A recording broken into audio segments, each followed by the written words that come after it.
Already ಮಾತಾಡಿದ್ದಾರೆ. ಏನು ಹೇಳಬೇಕು ಅಲ್ಲೇ ತಗೊಂಡ್ಬಿಟ್ಟವರೆಲ್ಲ ಅವರು. ಹೌದಾ?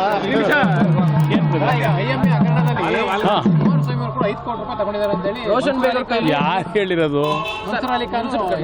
ನನಗದು ಯಾರು ತನಿಖೆ ಮಾಡಿರೋರು ಅದೆಲ್ಲ ನನ್ನ ಹತ್ರ ಬರಲಿ ವಿಷಯ. ನೋಡಿದೆ ನಿನ್ನೆ ಯಾವುದೋ ಟಿ ವಿ ಮಾಧ್ಯಮದಲ್ಲಿ ಬಂದಂಥ ವರದಿ ನೋಡಿದೆ. ಕುಮಾರಸ್ವಾಮಿಯವರ ಹೆಸರಿನಲ್ಲಿ ಕಲೆಕ್ಷನ್ ಆಗಿದೆ, ಆದರೆ ಕುಮಾರಸ್ವಾಮಿಯವ್ರಿಗೆ ಹೋಗಿಲ್ಲ, ಅವರ ಹೆಸರಿನಲ್ಲಿ ರೋಲ್ ಕಾಲ್ ಆಗಿದೆ ಅಂತಕ್ಕಂಥ ಹೇಳಿದ್ದಾರೆ. ನನಗೂ ಅದಕ್ಕೂ ಸಂಬಂಧ ಏನು? ಅದು ಯಾರು ತಗೊಂಡ್ರು, ಯಾರು ಕೊಟ್ಟರು, ಅವ್ರು ಯಾರ ಮೇಲೆ ಆ್ಯಕ್ಷನ್ ತಗೋಬೇಕು ತಗೊಳ್ಳಿ, ನಾನು ಹಿಡ್ಕೊಂಡಿದ್ದೀನಿ ಅದಕ್ಕೆ. ಏಕೆಂದರೆ ನಾನು ಮುಖ್ಯಮಂತ್ರಿಯಾಗಿ ಇಲ್ಲ ಶಾಸಕನಾಗಿ ಯಾವುದೇ ರೀತಿಯಲ್ಲಿ ಜನಸಾಮಾನ್ಯರಿಗೆ ದ್ರೋಹ ಮಾಡ್ತಕ್ಕಂಥ, ಜನರ ಹಣವನ್ನು ಲೂಟಿ ಮಾಡ್ತಕ್ಕಂಥವರಿಗೆ ಈ ಕ್ಷಣದವರೆಗೆ ನಾನು ರಾಜಕೀಯಕ್ಕೆ ಬಂದದಿಂದ ಎಂದೂ ಸಹ ಯಾರಿಗೂ ರಕ್ಷಣೆ ಕೊಟ್ಟವನಲ್ಲ. ಈ IMA ಕೇಸ್ ಏನಿದೆ, ನಾನು ಮುಖ್ಯಮಂತ್ರಿ ಇದ್ದಾಗ ಈ ಒಂದು ಪ್ರಕರಣದಲ್ಲಿ ನಮ್ಮ ರಾಜ್ಯ ಸರ್ಕಾರದ ಅಧಿಕಾರಿಗಳು ಸರಿಯಾದ ರೀತಿಯ ತನಿಖೆಯನ್ನು ನಡೆಸ್ತಾ ಇಲ್ಲ. IMA ಹಗರಣದಲ್ಲಿ ಹಲವಾರು ರೀತಿಯಲ್ಲಿ ಸಾರ್ವಜನಿಕರ ಹಣ ಇವತ್ತು ದುರ್ಬಳಕೆ ಆಗ್ತಿದೆ ಅಂತಕ್ಕಂಥ ಮಾಹಿತಿ ಬಂದಾಗ ನಾನೇ ಖುದ್ದು DG ಅವ್ರನ್ನ ಕರೆದು ಇದನ್ನು CCBಗೆ ಕೊಟ್ಟು ಸರಿಯಾದ ರೀತಿಯಲ್ಲಿ ಜನರಿಗೆ ಅನ್ಯಾಯ ಆಗದೆ ಇರ್ತಕ್ಕಂಥದ್ದಕ್ಕೆ ಕ್ರಮ ತಗೊಳ್ಳಿ ಅಂತಕ್ಕಂಥ ಸೂಚನೆ ಕೊಟ್ಟೆ. ಅದರ ಮೇಲೆ ತನಿಖೆ ಪ್ರಾರಂಭ ಆಯಿತು.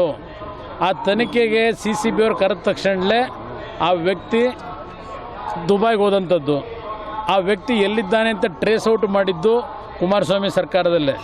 ಆ ವ್ಯಕ್ತಿಯನ್ನು ಟ್ರೇಸ್ ಔಟ್ ಮಾಡಿ ಕರ್ಕೊಂಬರಬೇಕಾದ್ರೆ ಕರ್ನಾಟಕಕ್ಕೆ ಅಲ್ಲಿ ಯಾವ ನಮ್ಮ ಎಂಬಸಿ ಇದೆ ದುಬೈನಲ್ಲಿ, ಎಂಬಸಿ ಅವ್ರಿಗೂ ಕೇಂದ್ರ ಸರ್ಕಾರದ ಸೂಚನೆ ಮೇರೆಗೆ ಅವರನ್ನು ದೆಹಲಿಗೆ ಕರ್ಕೊಂಡು ಹೋಗ್ತಾರೆ.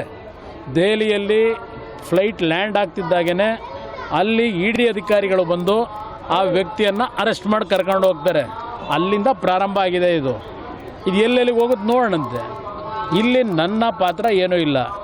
ರೋಷನ್ ಬೇಗ್ ಅವರು ಒಂದು ಬಾರಿ ನಾನು ಮುಖ್ಯಮಂತ್ರಿ ಇದ್ದಾಗ ಅವರು ನಮ್ಮ ಮೈತ್ರಿ ಪಕ್ಷದ ಶಾಸಕರಿದ್ದರು.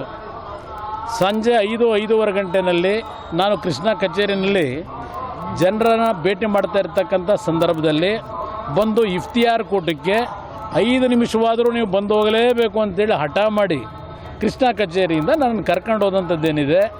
ಅಲ್ಲಿ ಯಾವುದೋ ಒಂದು ಫೋಟೋ, ನಾನು ಎಂಥದ್ದು ಬಾದಾಮಿ ತಿಂತಕ್ಕಂಥದ್ದು ಒಂದು ಫೋಟೋ ಇರ್ತಕ್ಕಂಥದ್ದನ್ನು ಹಾಕಿದ್ದಾರೆ. ಯಾರೋ ಇನ್ನಿಬ್ಬರು ವ್ಯಕ್ತಿಗಳ ಜೊತೆಯಲ್ಲಿ ಮುಸ್ಲಿಂ ನನಗೆ ಅವ್ರು ಯಾರೋ ಗೊತ್ತಿಲ್ಲ. ರೋಷನ್ ಬೇಗ್ ಅವ್ರು ಹೇಳಿದ್ದು ಅವರೇನೋ ಮಹಾನ್ ದಾನಿಗಳಿದ್ದಾರೆ, ಹಲವಾರು ಸಂಘ ಸಂಸ್ಥೆಗಳಿಗೆ ಶಿಕ್ಷಣ ಕ್ಷೇತ್ರಕ್ಕೆ ಅವರಿಂದ ಬಹಳ ದಾನ ಧರ್ಮಗಳಾಗಿದೆ. ಹಿಂದೆ ಇದು ಸಿದ್ದರಾಮಯ್ಯನವ್ರ ಕಾಲದಲ್ಲೂ ಹಲವಾರು ರೀತಿಯ ಶಿಕ್ಷಣ ಕ್ಷೇತ್ರಕ್ಕೆ ಅನುಕೂಲ ಮಾಡಿದ್ದಾರೆ. ಅವರು ತುಂಬ ಉತ್ತಮವಾದಂಥ ಸಂಸ್ಥೆ ಅಂತಕ್ಕಂಥ ಮಾತುಗಳು ಹೇಳಿ ಬಲವಂತವಾಗಿ ಕರ್ಕೊಂಡು ಹೋಗಿದ್ದು. ನನಗೆ ಆ ವ್ಯಕ್ತಿ ಏನು ಪರಿಚಯದವನೂ ಅಲ್ಲ, ಏನೂ ಅಲ್ಲ. ಅವತ್ತು ಒಂದು ದಿನ ಹೋಗಿದ್ದು ಬಿಟ್ಟರೆ ಅದು 5 ನಿಮಿಷ ಇದ್ದೆ ಅಲ್ಲಿ. ನಮ್ಮ ಪೊಲೀಸ್ ಅಧಿಕಾರಿಗಳು ಅಲ್ಲೇ ಇದ್ದರು. ಅಲ್ಲೇ ನಾನೇನು ಮಾತಾಡಿದ್ದೀನ? ಈಗ ನಾನೇ ತನಿಖೆಗೆ ಆದೇಶ ಮಾಡಿ ನಾನು ಕಠಿಣವಾದಂಥ ಕ್ರಮ ತಗೊಳ್ಳಿಕ್ಕೆ ಕೇಳಿದ ಮೇಲೆ ನಾನು ಇದರಲ್ಲೆಲ್ಲ ನಂದು ಪಾತ್ರ ಎಲ್ಲಿರ್ತದೆ? ಸದ್ಯ ಅಲ್ಲಿ ಯಾರೋ ಪುಣ್ಯಾತ್ಮ ಅವನು ಕುಮಾರಸ್ವಾಮಿ ದುಡ್ಡು ಹೋಗಿಲ್ಲ ಅಂತ ಹೇಳಿಕೆ ಕೊಟ್ಟವನೇ ಅಂತ ನೋಡಿದೆ ಇದು ಟಿ ವಿಲಿ.